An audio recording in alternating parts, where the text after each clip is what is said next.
It's 6:33 here on BBC Radio Leicester with Kamlesh Burahid with you on a Sunday night through till 8 o'clock. Now, the coroner at the inquest into the death of teenager Brandon Singh Rayat recorded a verdict of suicidal death. Brandon killed himself last year after being bullied at school.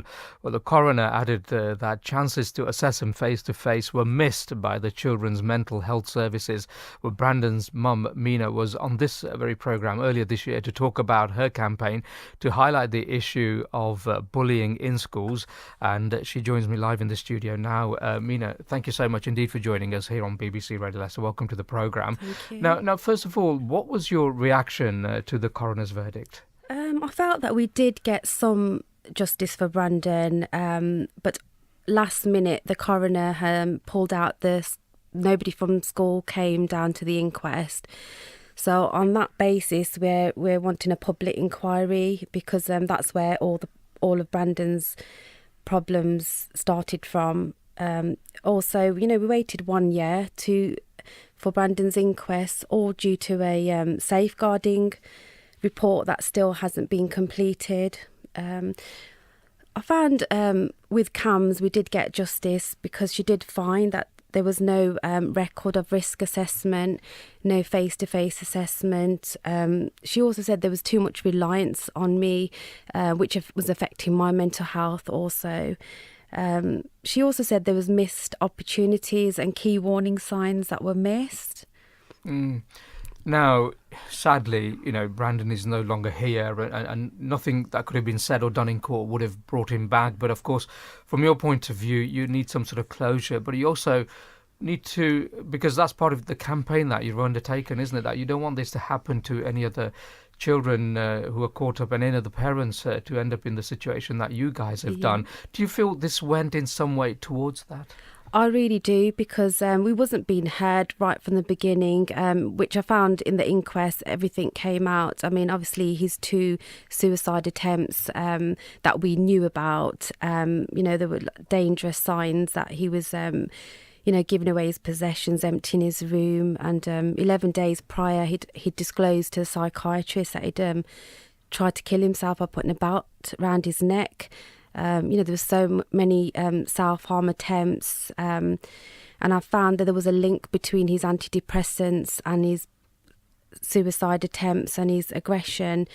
They were just not taking us seriously enough. In layman's terms, what does this verdict actually mean? The fact that the judges decided that it was death by suicide, it was a suicidal death, that was the verdict that was recorded. What does that mean in reality? I'm actually not too sure because I don't know about legal terms, but I think what she means was on this attempt, obviously he had several attempts from January to August 2016. He because he barricaded his room with the bed, he was intending to end his life.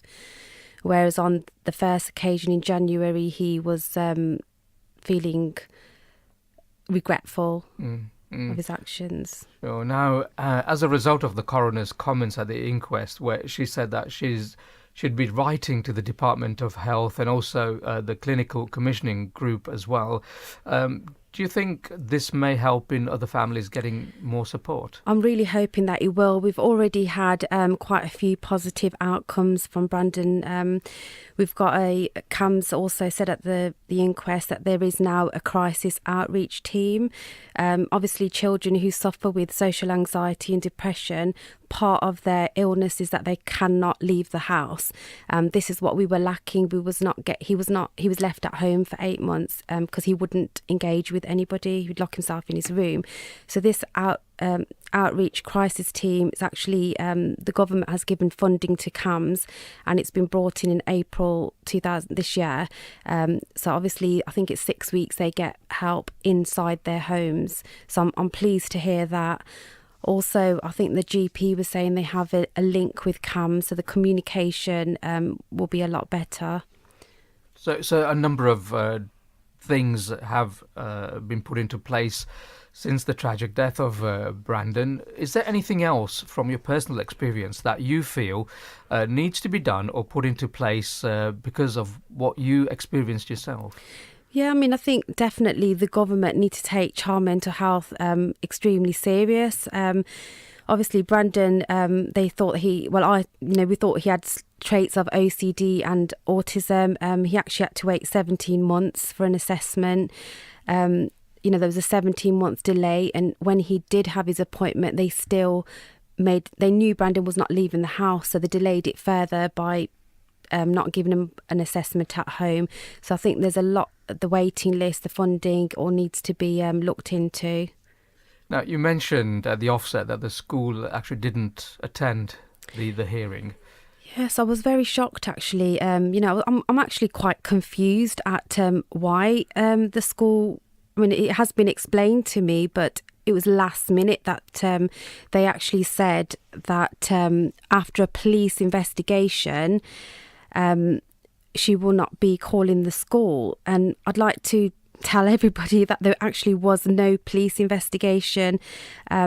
We had an email and a police officer come to our house to tell us that they will not be questioning the bullies and the school due to Brandon not being at school at the time and not having any contact with the bullies.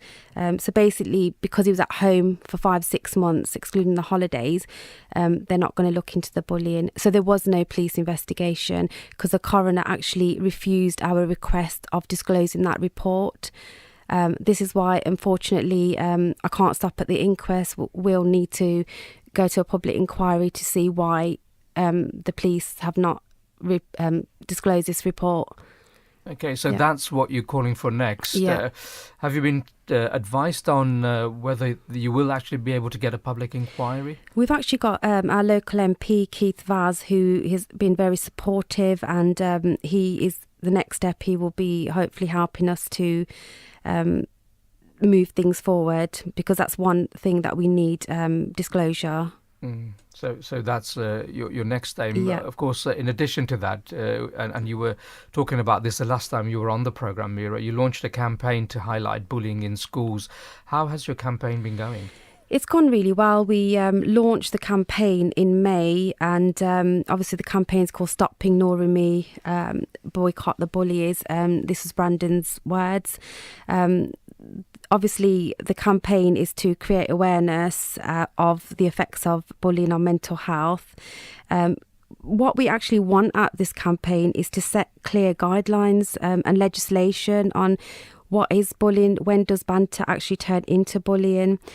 We also found through our experience, a lot of the time the police will not, they won't question the bullies, they won't investigate the bullies, and we've been told that that's because it's not illegal, there's no legal, it's not a breaking the law. If you bully someone, you're not breaking the law. So obviously through Stop Ignoring Me, we want to prevent bullying by prosecuting bullies, finding out research why people find it they have to bully. Obviously the bullies obviously sometimes need help. So the next step would be to set up a petition, which we hope Parliament will consider. What about teachers themselves? Do you feel they could be better trained, perhaps to look for signs of bullying and perhaps be better trained to be able to handle situations like this, so they can discern between, as you say, banter that normally happens in school as opposed to bullying that can tragically lead to something like this? Yeah, I mean, that's one of the aims of the campaign as well, is to actually embed mental health and bullying training. I know teachers have a lot on anyway, but obviously they're in a position, they're looking after children, could be vulnerable children, so they need to safeguard them. And look for the signs. Yeah. Well, thank you so much, Mira, for dropping in. Now, just to say, there was we did receive a statement from Brandon School, Judge Meadow College, who said it was extremely saddened by his death and that bullying was not tolerated in any form. That was a statement received from Brandon School.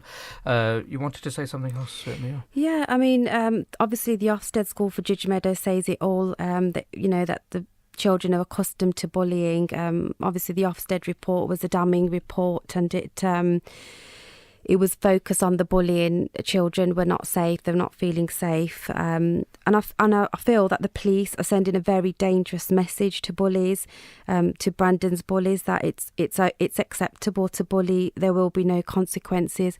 So I think they by them stopping the school, coming to the inquest, and obviously it's public knowledge now, they're saying that they did an investigation. So Brandon's bullies out there are thinking, well, I think that's a very dangerous message for the police to send out to bullies. Yeah. I can understand your concerns. I mean, unfortunately, we don't have anybody from the police here to kind of give their side of the story. But I can sense, your frustration, and maybe we'll try and, kind of get to the bottom of if they wanted their side, they could have been at the inquest to give their side, but they wasn't called, so I'm very confused about that part of the inquest. Well, I'm sure you'll try and seek clarification of that, and if you do, then we'd love you to come back on again, Mira, to talk to us here on air, and of course to keep in touch with you with regards to your campaign, which hopefully will help lots of young people and parents as well.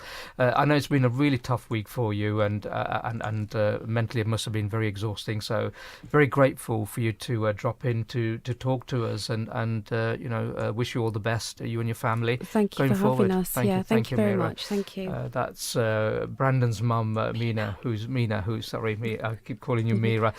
Mina, thank you so much indeed for joining us now.